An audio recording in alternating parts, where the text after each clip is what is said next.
Wars and talk of more wars. The U.S. is presently engaged in wars in 7 countries. Probably less than 1% of you watching this newscast right now could name them because our media and our government prefer that you don't even know. I, not just as a journalist, but as a fellow American, believe that we should know. So here's the list of the countries where we are at war: Afghanistan, Iraq, Syria, Yemen, Somalia, Libya, and Niger. By the way, we also have more than 850 military bases around the world, some of which look more like cities than bases. Why am I telling you this? Here's why. The Wall Street Journal is reporting that the Trump administration is now considering sending 14,000 U.S. soldiers and Marines to the Middle East. The report says that the contingent would also include dozens of ships and more military hardware to surround, essentially, Iran.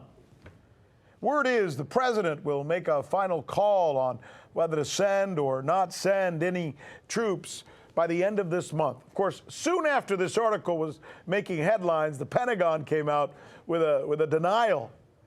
There's really so much to chew on with this story, including the potential for an 8th war for our already overextended military, this time with Iran.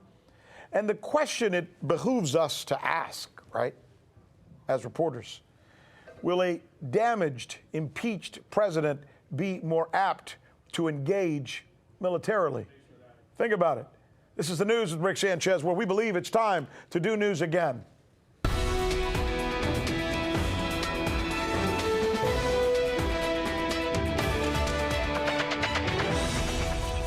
Okay, here we go. The list of the questions we think you'll be asking tomorrow.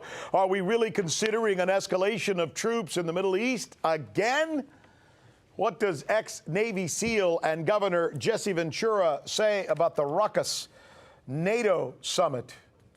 And a nationally syndicated columnist joins us to answer, why is the U.S. media so muddled? Once again, the saying, at least as I learned from Paco and Adela, those would be my parents, by the way, as I'm sure you probably learned from your parents as well, or your teachers, is the following: where there's smoke, there is fire. So here's the point. Just because the Pentagon is saying that it is not sending any more troops to the Middle East doesn't mean it isn't going to happen. It's a move, if proven true, would double the number of U.S. military personnel who have been sent to the region since President Trump started building up troops back in May. But the Pentagon is already disputing the accuracy of that report. In a tweet, Pentagon Press Secretary Alyssa Ferris said, "To be clear, the reporting is wrong. The U.S. is not sending 14,000 troops to the Middle East." If this latest troop deployment does come to fruition, the troops will likely be used as a deterrent against Iranian retaliation for recent sanctions under the administration's economic pressure campaign. The U.S. has already increased its military presence in the Gulf. In the past 2 months, the DoD deployed the USS Abraham Lincoln to the Strait of Hormuz and sent additional weapons and fighter jets to Saudi Arabia, all in a show of force. But on Wednesday, Iranian President Hassan Rouhani appeared to have a change of heart. He said his country would be willing to return to the negotiating table to discuss its nuclear program, but he said that the U.S. would first need to remove all sanctions. On that same day, while meeting with U.S. Secretary Mike Pompeo in Portugal, Israel Prime Minister Benjamin Netanyahu actually called for more sanctions against Iran and said the recent unrest in that country was an opportunity to, quote, topple the regime. Pompeo echoed that sentiment. We all know what's going on in Iran itself. These are people that are seeking freedom and a reasonable way to live, and they recognize the threat that is posed by the kleptocrats that are running the Islamic Republic of Iran. So we talked with our European partners about that and how we can together ensure that we do everything we can to create opportunity for these people who simply want freedom and the chance to live a normal life. Last year, Trump ordered the withdrawal of 2,000 troops from northeastern Syria and agreed to leave half, all to counter Islamic State fighters and back Kurdish allies. Also ordered was 200 troops to stay behind in southern Syria to counter Iran-backed forces. This year, he again ordered a full withdrawal of the remaining 1,000 troops from Syria, then backpedaled to leave about half of those troops to help guard the Kurdish-run oil fields. And with the 2020 presidential election mounting and promises of getting troops out of foreign conflicts and avoiding potential new ones, President Trump is convinced threats his aides say Tehran poses need to be checked. For the news with Rick Sanchez, Farron Franzak, RT. Joining us now is Danny Scherzen. He's not only a veteran who has served in Iraq and Afghanistan, he also taught at West Point. Let me ask you questions about this report from the Wall Street Journal.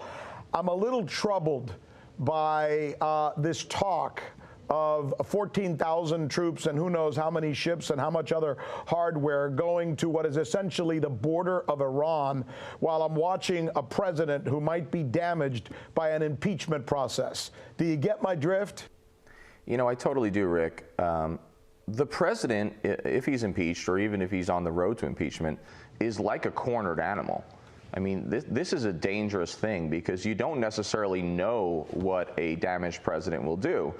Let's think back to Bill Clinton and Monica Lewinsky and how quickly cruise missiles flowed into Sudan to hit a pharmaceutical factory that was not involved with Al-Qaeda and then also into the camps in Afghanistan. It worries me because unfortunately in the American body politic, war sells. And war presidents tend to, in the short term, have their publicity or their favorability rankings go way up. Up to 90% in the case of George Bush Sr., but then it kind of ended up biting him because he hadn't paid attention to domestic things like our economy. But here's the thing, right? These guys around President Trump, they're in this guy's head, and they're constantly beating that Iran drum.